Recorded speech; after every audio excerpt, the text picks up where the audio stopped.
അബിലാൽ നേരത്തെ പറഞ്ഞു വെച്ചതുപോലെ തന്നെ 3 പരാതികളുണ്ട്. 3ലും അതെ ഇതൊക്കെ ഏതെങ്കിലും കാലത്ത് ഉയർന്നു വരുമെന്നും ഇതൊരു പ്രശ്നമാകുമെന്നും കേസാകുമെന്നൊക്കെ രാഹുലിന് മുൻകൂട്ടി അറിയുന്നത് പോലെയാണ്. എല്ലാം പ്ലാൻ ചെയ്താണ് ചെയ്തിരിക്കുന്നത്. ഒരു മെസ്സേജ് അയച്ചതിന് പോലും തെളിവില്ലാതിരിക്കാം. എല്ലാം ടെലഗ്രാം വഴിയാണ്. ടെലഗ്രാമിന്റെ ഒരു പ്രത്യേകത എന്ന് പറഞ്ഞാൽ ഒരു മെസ്സേജ് ഡിലീറ്റ് ചെയ്താൽ പിന്നെ അതങ്ങനെ ഒരു സംഭവമേ ഉണ്ട് എന്നുള്ളത് ഒരു തെളിവും അവശേഷിക്കാത്ത രീതിയിൽ, ഒരു പൊട്ടും പൊടിയും ഇല്ലാത്ത രീതിയിൽ എല്ലാം മാഞ്ഞു പോകുമെന്നുള്ളതാണ്. അതുപോലെ തന്നെ ഇപ്പോൾ ഈ 3ാമത്തെ പരാതിക്കാരിയുടെ പരാതിയിൽ പറയുന്ന ഈ ക്ലബ് 7 ഹോട്ടലിൽ എത്തി മുറിയെടുത്തു എന്ന് പറയുന്ന കാര്യമാണെങ്കിൽ പോലും അതെ, ആ പെൺകുട്ടിയാണ് മുറിയെടുത്തിരിക്കുന്നത്. എന്തെങ്കിലും ഒരു പ്രശ്നം വന്നാലും താൻ ഇതിലൊന്നും പങ്കാളിയായിട്ടില്ല, തനിക്കിതിലൊന്നും ഒരു ബന്ധവുമില്ല എന്നുള്ള തരത്തിൽ നീങ്ങാനുള്ള പ്ലാനിങ്ങുകൾ രാഹുൽ നേരത്തെ തന്നെ നടത്തിയിരുന്നു.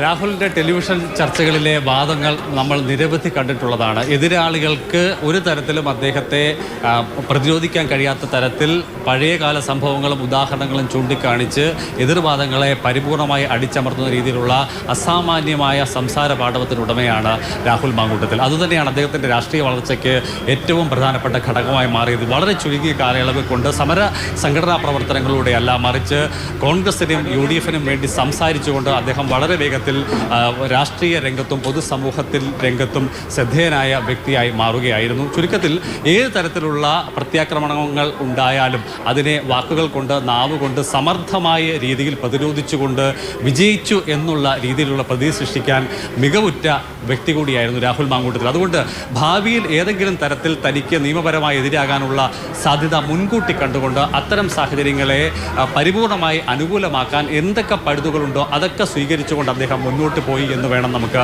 കണക്കാക്കാൻ. അതിൻ്റെ ഏറ്റവും പ്രധാനപ്പെട്ട കാര്യമായി ചൂണ്ടിക്കാണിക്കാൻ കഴിയുന്നത് പരാതിക്കാരിയുടെ പരാതിയിൽ പറയുന്ന ഉള്ളടക്കം തന്നെയാണ്. ഈ പിന്നിൽ കാണുന്ന ക്ലബ് 7 ഹോട്ടലിൽ 2024 ഏപ്രിൽ മാസം 8-ാം തീയതി പെൺകുട്ടിയെ വിളിച്ചു വരുത്തുകയും പിന്നീട് റൂമിലേക്ക് ക്ഷണിച്ച ശേഷം ലൈംഗികമായ അതിക്രമത്തിന് വിധേയമാക്കുകയും ചെയ്തു എന്നുള്ളതാണ് പരാതിക്കാരിയായിട്ടുള്ള 31-കാരി പോലീസിനോട് അറിയിച്ചിട്ടുള്ളത്. അതുതന്നെ അവർ വീഡിയോ കോൺഫറൻസിംഗ് വഴിയുള്ള മൊഴി രേഖപ്പെടുത്തൽ ആവർത്തിക്കുകയും ചെയ്തിട്ടുണ്ട്. പക്ഷേ അവർ അതിനകത്തിൽ പറയുന്നത് ഈ മുറികൾക്കിടെ പണം അടച്ചത് താനാണ് എന്നുള്ളതാണ്.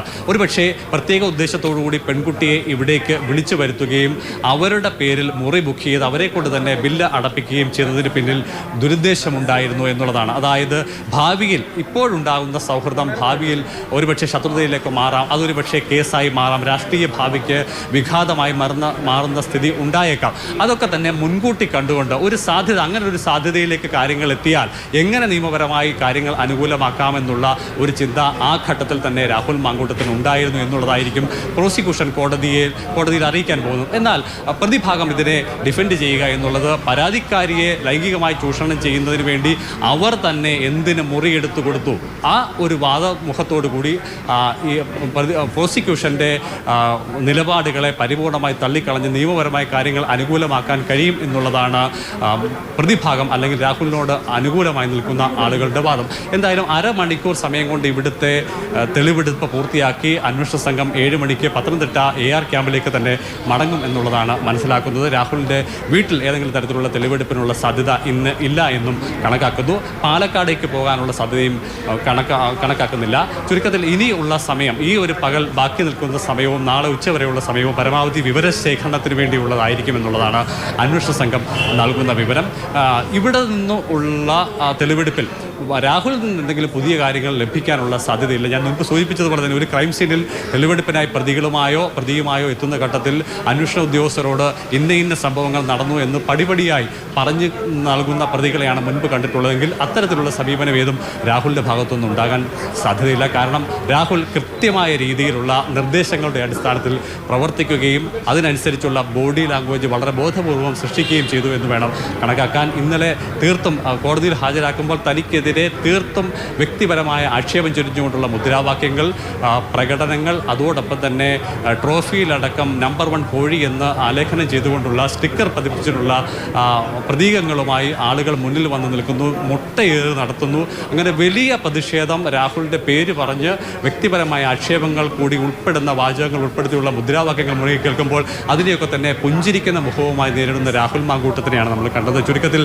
നിയമവിദഗ്ധരുമായി വളരെ ദീർഘകാലമുള്ള സംഭാഷണത്തിലൂടെയും ആശയവിനിമയത്തിലൂടെയും എന്തായിരിക്കണം നിലപാട് എന്ന കാര്യത്തിൽ രാഹുൽ വ്യക്തമായി പഠിച്ച് പ്രവർത്തിക്കുന്നുവെന്ന് വേണം നമുക്ക് കണക്കാക്കാൻ. ഒരുപക്ഷെ രാഷ്ട്രീയപരമായ രംഗത്ത് ഒരു ആൾക്ക് അതൊരു MLAക്ക് അതല്ലെങ്കിൽ മന്ത്രിയായിട്ടുള്ള ആളുകൾക്കൊക്കെ തന്നെ കേരളത്തിൽ സമാനമായ രീതിയിലുള്ള ലൈംഗിക ആരോപണങ്ങൾ പല കുറി ഉയർന്നു വന്നിട്ടുള്ളതാണ്. പക്ഷേ രാഹുൽ മാങ്കൂട്ടത്തിൻ്റെ വിഷയം അങ്ങനെയുള്ള ഒന്നായി ചുരുക്കി കാണാൻ കഴിയില്ല.